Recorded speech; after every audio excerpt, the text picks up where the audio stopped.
नमस्ते, मेरा नाम वंदना सरोज है और ये वीडियो है टर्म इंश्योरेंस के बारे में। डिफेंस फोर्सेस और पैरामिलिट्री फोर्सेस के सभी लोगों के लिए मैंने अभी तक 2 वीडियोस बनाई है। उन पे मुझे बहुत सारी क्वेरीज आई है टर्म इंश्योरेंस को लेके कि कौन सी कंपनी का टर्म इंश्योरेंस है जो कि वॉर और वॉर से रिलेटेड सारे रिस्क को कवर करे। तो उन्हीं क्वेरीज या उन्हीं सभी सवालों के जवाब देने के लिए मैं ये वीडियो बना रही हूँ कि अगर आपको ये वीडियो पसंद आती है तो अपने कुलीग्स में शेयर करना बिल्कुल ना भूले। तो शुरू करती हूँ ये video term insurance for defence forces and paramilitary forces.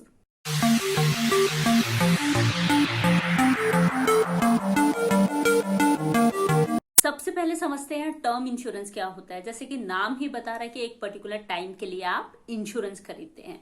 तो टर्म इंश्योरेंस में भी 2 तरह के इंश्योरेंस होते हैं। एक होता है प्योर टर्म इंश्योरेंस जो कि सिर्फ आपको रिस्क कवर देता है। आपको कुछ हुआ तो पैसा आपकी फैमिली को दे दिया जाएगा, नहीं हुआ तो कुछ नहीं मिलेगा। सेकंड है term insurance plus saving element. तो अगर आपको कुछ हुआ तो आपको रिस्क कवर दे दिया जाएगा, साथ में कुछ ना कुछ सेविंग या फिर इनकम भी शुरू हो जाएगी। अगर कुछ नहीं हुआ तो भी कुछ ना कुछ आपको सेविंग एलिमेंट दे दिया जाता है। सेविंग एलिमेंट मतलब कुछ पैसा आपको दे दिया जाता है। ये आपको 2 मेन फैक्टर चेक करने होते हैं जब भी आप टर्म इंश्योरेंस किसी भी कंपनी से खरीदते हैं। आपको क्लेम सेटलमेंट रेशियो देखना होता है। क्लेम सेटलमेंट रेशियो का मतलब है कि आप देख पाएंगे कि इस कंपनी ने पिछले साल टोटल कितने क्लेम आए और उसमें से कितने परसेंटेज ऑफ क्लेम सेटल किए हैं।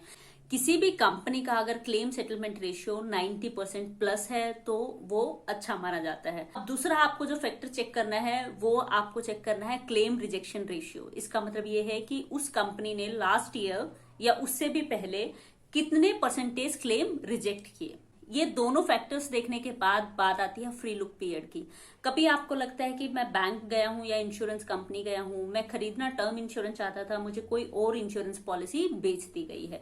तो उस केस में क्या करना है, जब भी पॉलिसी आपके पास आती है उसको अच्छे से पढ़ें। अगर आपको लगता है कि कुछ और प्रोडक्ट आपको सेल किया गया है, बेचा गया है, तो उस केस में आप फ्री लुक पीरियड का बेनिफिट उठा सकते हो। अगर आप एजेंट के थ्रू या कंपनी में जाके पॉलिसी खरीदते हैं तो ये जो टाइम है ये 15 दिन का होता है। जिस दिन आपको पॉलिसी मिलती है उससे 15 दिन के अंदर आप उसको वापस कर सकते हो। सेकंड है, अगर आप ऑनलाइन पॉलिसी बाय करते हो, टर्म इंश्योरेंस खरीदते हो, तो ये जो टाइम फ्रेम है जब आपको पॉलिसी मिलती है उससे 30 दिन का होता है। तो 30 दिन में आप इसको वापस कर सकते हो।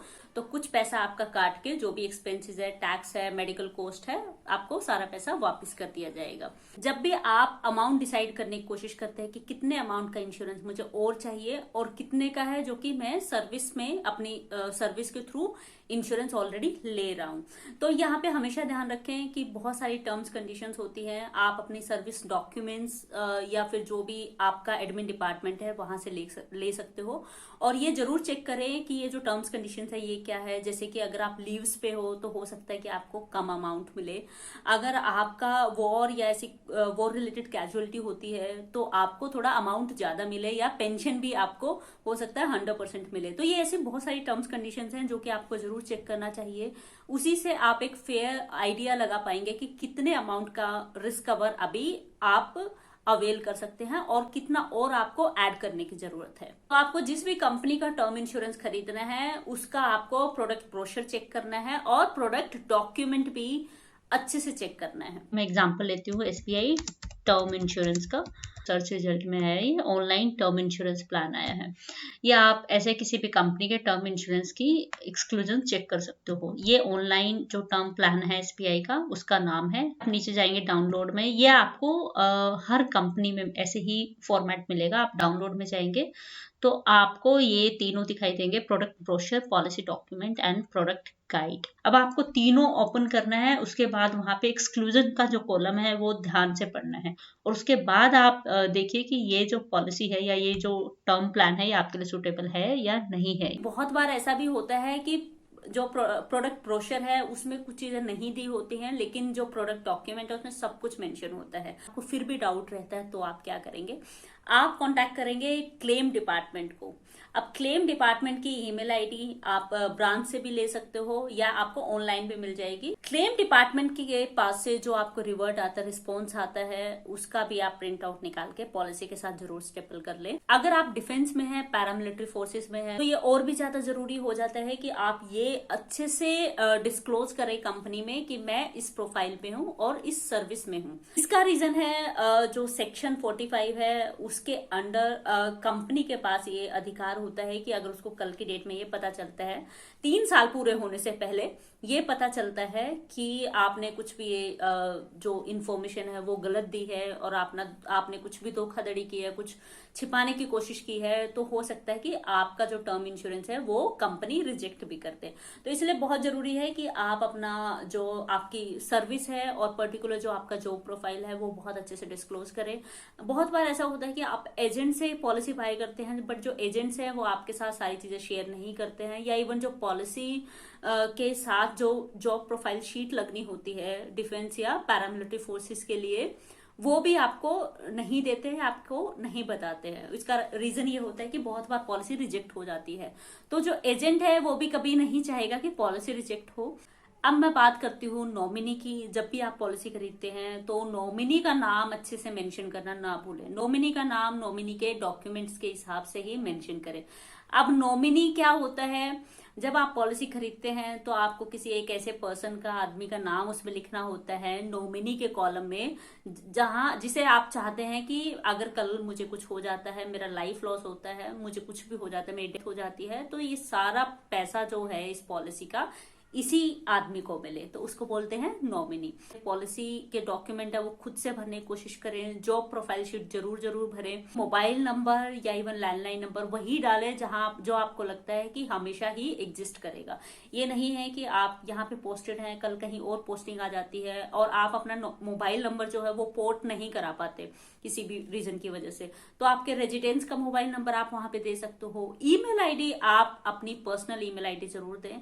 साथ में जो भी आप mobile number, landline number, email ID या इवन एड्रेस आपने दिया है, उन सब की इन्फॉर्मेशन आपके नॉमिनी या स्पाउस, लाइक हस्बैंड वाइफ जो भी है, तो उसको जरूर होनी चाहिए। टर्म इंश्योरेंस का प्रीमियम हमेशा कोशिश करें कि ऑटो पे में जाए, अपने आप से ही आपके अकाउंट से डेबिट होता रहे, तो उस अकाउंट से जहां पे आपकी सैलरी आती है, ताकि कभी भी प्रीमियम बाउंस ना हो या प्रीमियम पेमेंट बाउंस ना करे। क्योंकि अगर आपको टर्म इंश्योरेंस का जो प्रीमियम है वो कम चाहिए तो आप ऑनलाइन पॉलिसी बाय करने की कोशिश करो। मार्केट में बहुत सारी ऐसी कंपनीज हैं जो कि ऑनलाइन पॉलिसी को ब्रांच के थ्रू भी देती हैं, तो और जो प्रीमियम का जो डिफरेंस है वो भी नहीं आता है, तो आप चेक कर सकते हो ऑनलाइन और ऑफलाइन, मतलब ब्रांच से जाके जो पॉलिसी खरीदते हो उन दोनों की तुलना करें, उसके बाद डिसीजन लेके ऑनलाइन खरीदना है, ऑफलाइन खरीदना है, और प्रोडक्ट डॉक्यूमेंट, एक्सक्लूजन, ब्रोशर, सब कुछ अच्छे से पढ़ने के बाद। अब मैं बात करती हूँ पॉलिसी रिजेक्शन की। ये जो सेगमेंट है या ये जो मैं बातें बताने जा रही हूँ पॉलिसी रिजेक्शन के बारे में, ये मेरे पर्सनल एक्सपीरियंस के बेसिस पे आपसे शेयर कर रही हूँ।